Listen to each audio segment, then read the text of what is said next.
Yang Berhormat Tan Sri Dato' Amal Dr. James Jumut Masing, Minister of Infrastructure Development, your President, ACIM, the Minister for Housing and Local Government, Professor Dr. Sim, of course our Director of JKR, senior officers from JKR as well as SFS, and the members of ACAM. Thank you very much for inviting me this morning to listen to your, I don't use graphs, but to listen to your suggestion for how the government can compensate on the sacrifice made by consultant engineers in our effort to develop our state, particularly in terms of infrastructure. Perhaps at this point, I must share with you the direction of the Sarawak state government. We believe that if we were to propel our economic growth, the infrastructure must be put in place wherever we are. But the question is, we want that infrastructure as an enabler for us to promote economic development and to provide the correct ecosystem in our effort to transform our state. That is why the government, after consulting our colleagues in the cabinet, we have decided to push our infrastructure development. You know, if you study what happened to China became a second world economic power is because of its transformation program in China itself, where the emphasis after Deng Xiaoping was on infrastructure. In 1980s, I had the opportunity to visit Shenzhen in 1988. And Shenzhen was about to be opened up based on the new philosophy of Deng Xiaoping after visiting Singapore and also United States. He believed then that China must open up. And in order for China to be able to grow, then the rural sector and the urban sector must be connected to open up the bigger landmass of China. But then Deng Xiaoping had a constraint because of their political philosophy, because communism is not aligned to capitalism. If you open up, then it is more business. So what he did was he opened up the rural area first. Shenzhen was a fishing village, but Shenzhen transformed, and Shenzhen is connected to Hong Kong, and eventually this transformation made a great economic push to Shenzhen. And later on, Deng Xiaoping started to develop the central part of China, the Guangdong province, using Singapore as a model. And he worked together with Singapore. But Chinese, being very smart, they opened up a good industrial estate in Shandong by Singapore. They opened up a new one next to Shandong, become competing with the Singapore one. So Singapore was not happy actually. After opening up the middle part, then he went to the north, where he opened up the Tianjin area. What I'm saying here is, The philosophy was to open up the country by improving or developing the basic infrastructure, so much so that the whole Communist Party supported him in terms of his philosophical idea of developing China in terms of infrastructure. Otherwise, if he were to start the north, that's where the Central Committee is situated, I think their shopping will be thrown out because of the difference in ideology. Open economy is enterprise, free enterprise, and Communist Party at the time did not believe in free enterprise. So it is based on commune. So what I'm saying here is China became a great power because of the changing infrastructure. That's where you see the three gorges came in to provide power. And then the China Rail came in, the Chinese-owned company. Now, taking that cue for Sarawak, we have advantage in power, renewable power. We have advantage on the size of land, 1 to 4,000 square kilometers, and small population of 2.7. What we need now is talent. We want to get talented Sarawakian to add value to these resources. And judging the situation in Sarawak at the moment, the state government say, okay, what we do, we have a push in our infrastructure. That is to transform our rural areas with adequate basic infrastructure. That is road connectivity, supply of power, supply of water, and then digital infrastructure. If that can be done, you have the basic ecosystem, and with talent, people can add value to our resources and thereby strengthen our economic base. That is why we have concluded that for Sarawak to prosper, take advantage of our strength in comparative advantage, we must push this. The question is, if you want to push, you need money. How to get money? I think that is our problem, Tan. How to get money before we depend on KL. Now, I take note of your comment, Chairman, saying that your services is open now. Meaning other professionals can come in to come to Sarawak. That's where autonomy means a lot. Now, if this one is only a bit, the West Malaysian consultants are coming over here. We are not against them.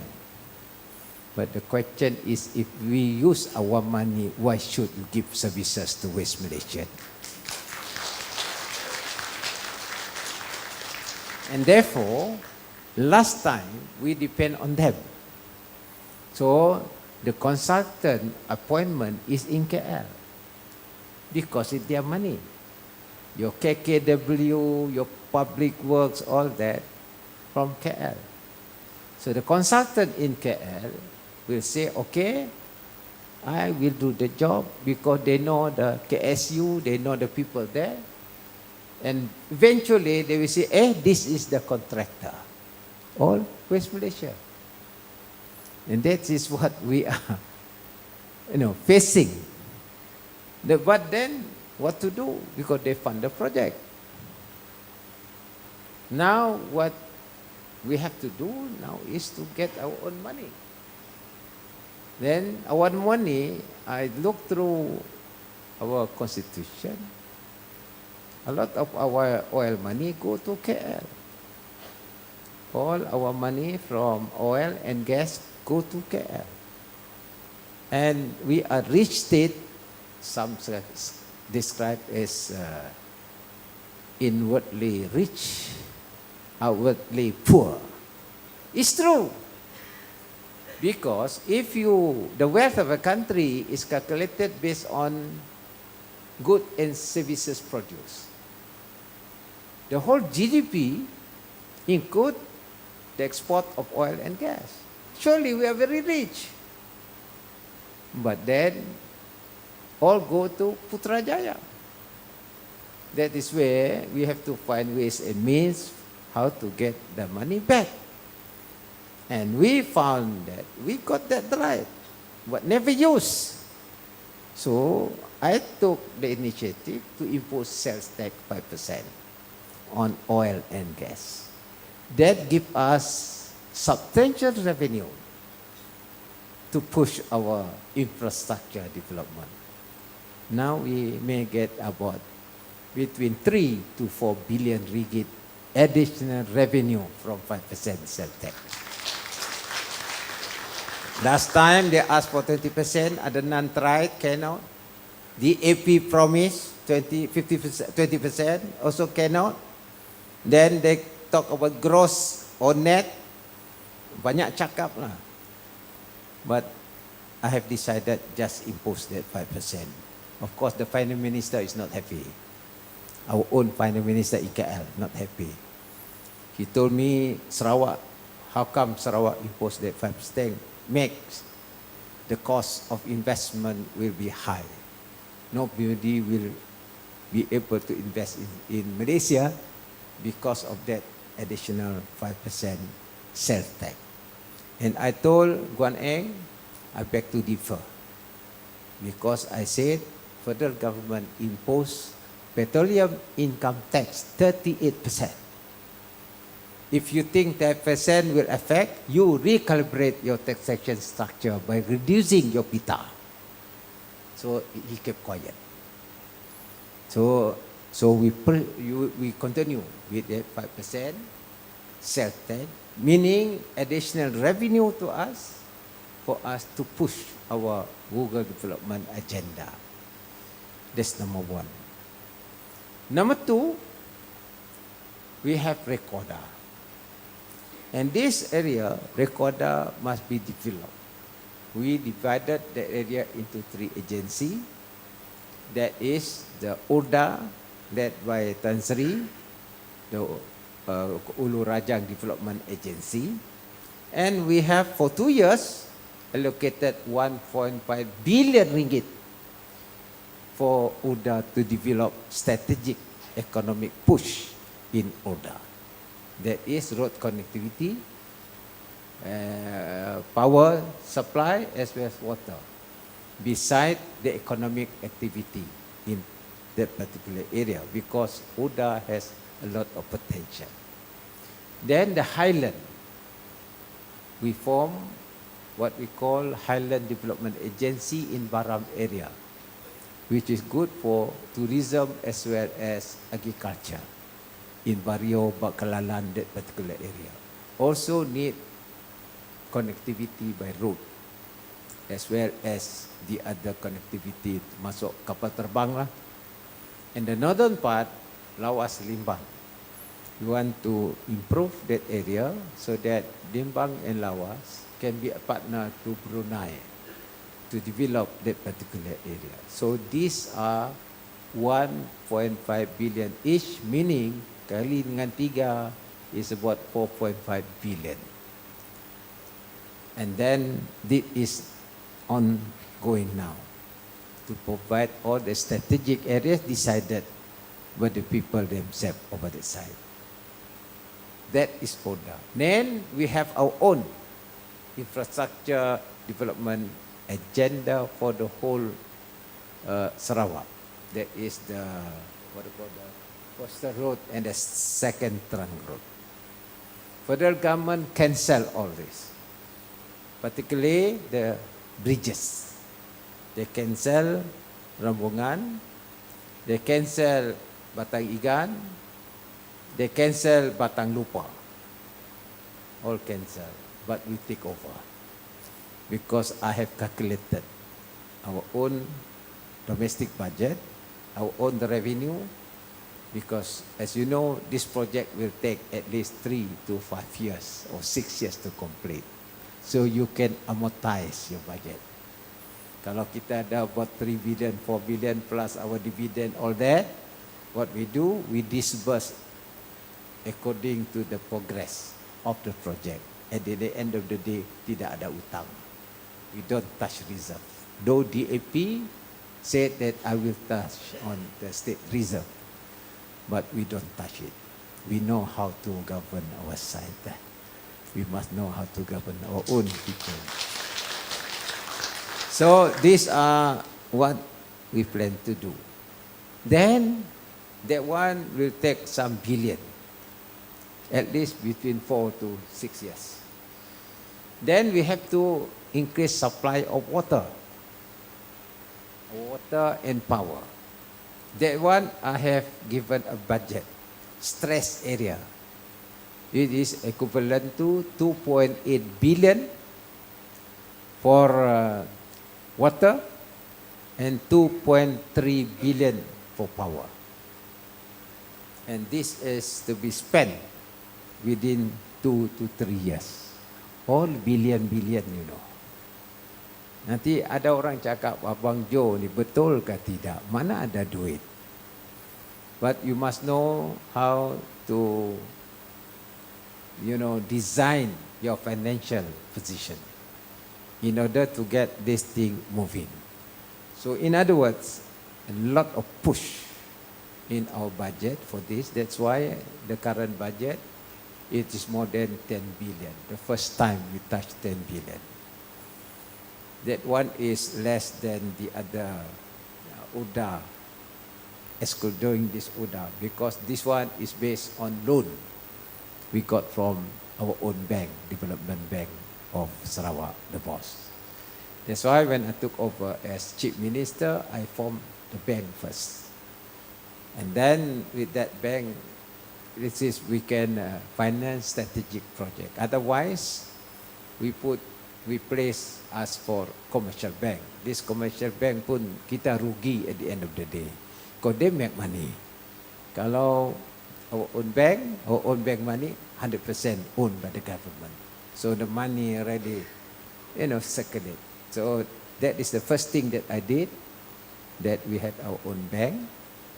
Then with our normal revenue stream, that will push our project, particularly Google infrastructure. Now the third thing is, once you have all this, then the economic push will be there. With our talent, then our economy will be stimulated. And we have new sectors of our economy plus digital economy. Once we have all this infrastructure in place. Because, as you know, the new economy is based on what we call big data. Big data is based on all the digital creativity of our people, and that become a new economy, which is basically based on talent. So that is our future growth up to 2030. And as a result, banyak kerja lah. You people also got a lot of work to do. But what is important is we have to have high integrity. That is important. Integrity, professionalism, and then this package that we need to move forward from the government right up to the lower level. As you know, I'm working with MACC. They have seconded their officers with us, one officer, and we have also a scheme under them. We call it the integrity officer in all ministries, all agencies, meaning it has to be open. transparent. If that is the case, then the private sector also must be transparent. The consultant also must be transparent. You must get the right input in all the projects that we put in. There mustn't be any collision with consultant and contractor. Sometimes the project is submitted one package. In this case, it has to be done according to procedure, compliance. And of course, you need your own professionalism to be upgraded through rewards. Today, of course, this is first time I know about this multiplier factor. Because I'm not an engineer. Maybe Tan Sri James sudah tahu, but I do not know this What I know is multiplier effect saja, economics. You inject something, you got multiplier of 2.5 by rule of thumb. That's why I am willing to discuss with KL pasal ini sekolah. I said, never mind, use our money. At first I wanted to give loan, and Minister of Finance said cannot, because he said there are procedures to be considered, which I don't think, I believe these procedures can be overruled by the cabinet, the EPU. Then he said, why not Sarawak contribute 1 billion to federal government? Imagine we contribute like that, 1,000 million. Cannot lah. Then I suggested we contra, because we got federal loan, because federal must give us loan under the constitution for the concurrent subject, such as housing, agriculture. That is their job, to give us the loan. So we have an outstanding loan, though we pay according to our agreement, schedule of payment. We are actually on top, on time. But they said, okay, advance payment 1 billion. They agree, contra, but then the money is retained in our economy. Because bidding sekolah, used for our sekolah. Meaning, kalau multiplier by 2.5, 1 billion means 2.5 billion. Including consultant, so we'll get the job because of the sekolah. So in other words, it's still our gain. That's why the government willing to contra with that 1 billion, and then our utang will be less by 1 billion. Eventually we got no utang. But then the federal government, by constitution, they have to give us loan by constitution. So these are the scenarios you are in. Now, it's true, the jobs are in remote, because we go to the interior, and I take note of your, what I call, your proposal of 2.7 federal, yours is 2.2, 2.1 for sub-professional, you suggest 1.8, and also the, what I call, the sort of reimbursement on soil. And the one is the last one that you suggest. I will look into it. But I think, first of all, I must inform you, the cabinet has decided that we have one project, the initial cost. We have what we call revolving fund. We give special fund to JKR. And then when they appoint the consultant, they got ready fees, money to pay the consultant. They don't have to wait for the project to start. Meaning we have a revolving fund. Makna dia, meaning, say like example, we have JKR need revolving fund of 100 million to disburse to the project. No, initial part, study by consultant, then they make use of that 100 million fund. So they are ready with the fund. Then you don't have to wait. Last time, you have to wait until the project is approved, because it is part of the project money. But this time around, no. It is revolving, and of course we will deduct that from the project cost, because we advance first. And then when the fund is depleted, then we increase the fund. So assuming the government has 100 million, then the level must be within 100 million all the time. It's similar to our land and survey. Land and survey, we have a special fund to pay compensation on land being acquired. So this is the same one. We have agreed on this, and we are giving money to Zuraimi, to pay off this one. And then the other one, I must say here that if you were to review the multiplier factor, I would suggest that a committee be formed representing ACEM, the of course Ministry of Finance, our own Ministry of Finance, and Ministry of Infrastructure. Let us deliberate first, and then the government will look at the recommendation by this committee.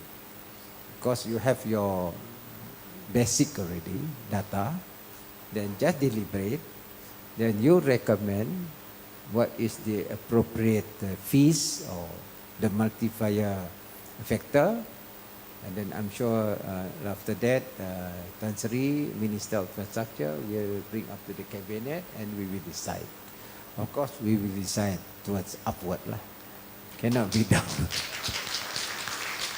But then the figure has to be calculated, the correct figure. It could be more than what you propose. Kalau more than you propose, assuming more than propose, I just keep quiet lah. I follow your figure. No, this one is just joke lah. But what we do is, your figure must take into consideration what happened within 10 years. You have to take into consideration inflation rate. You have to take into consideration our cost of living. All that must be calculated at least for 10 years, up to the year 2030. And that's where you deliberate among yourself. And then the called SFS office will look into all this. And then it must be reasonable so that it can be sustainable. And once we got enough revenue, which I believe we are going to have, then the whole quality of service will be upgraded. What is important? Quality of service. We do not want like the road in Pakan. Sudah ada, jatuh. And then the quality also, tadi engineer was telling about what is already covered. You do not know what is actually there.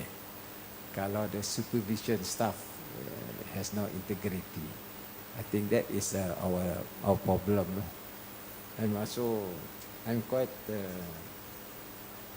concerned on our road, especially on swampy or soft soil. You know, the one in Semunjan, actually it was quite new, that road. Then I went to Semunjan on my motorbike last year. I went there, it's just like gelombang landas. So much so, I told people in Semunjan that when I come back, I have to ask JKR to improve that road, but today already improved because I was on my motorbike. Luckily, I can handle my bike. Otherwise, mati jatuh because of the gelombang in the road. And that road is still new. In other words, I fear is maybe bawah sana tidak betul-betul atur lah. And then when you talk about that just now, so if you increase the MF, then quality must also be improved. Kalau tidak, it doesn't match. So that's only my remark. Once again, thank you very much. I take note of your appeal, and therefore I will form that particular committee between SFS, Ministry of Finance, Ministry of Infrastructure, as well as your side, It also involves the other professional bodies. Now architects come to see me because they are subject to PAM, West Malaysia. And then that's where, when you talk about this, make sure we got this autonomy. That's why I formed GPS. Because we got the experience before. I'm telling you honestly, we learned. We were in BN, we learned. We were in Alliance, we learned. There are certain good, certain bad things in that alliance. Because kalau BN is based on consensus. So once decision is made, we cannot challenge. That's why we have decided, blessing these guys lah, sana kalah. So said we come out. We become independent on our own. Not politically independent, but financially independent. And then our immigration must be safeguarded, autonomous. Meaning if you open up your door, you mati. I'm sure you mati. You cannot compete with them.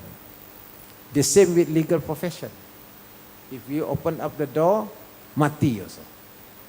Because they have a lot of experienced people there. And that is why, under the Malaysian Agreement Standing Committee negotiation, I told the committee led by the Prime Minister, 4 areas non-negotiable.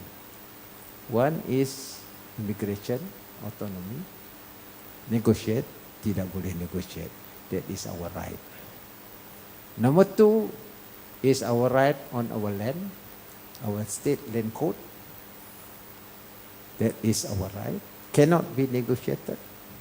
Number 3 is our boundary, Sarawak boundary, up to continental shelf. That is ours. Number 4, mineral resources in our land. Cannot negotiate. That is ours. Not open for negotiation. So that's how we negotiate. And I hope that people in Sarawak must know the future. And the formation of GPS that we did was to protect our own future. And therefore, including the consultant from the Sarawak engineers. But then you must bear with me lah. If I don't have a support at the back, susah juga. That's why I'm saying here, it's not politics lah, I'm just rationalizing. If we lose, then they will come, they will amend our constitution. Because constitution can be amended. But if Sarawakian, of course, we protect our side, we will never amend our constitution. That is our right, no compromise. And therefore, I must have that power, all of us, to negotiate based on that premise. With that, once again, thank you very much. And definitely, we look into your opinion.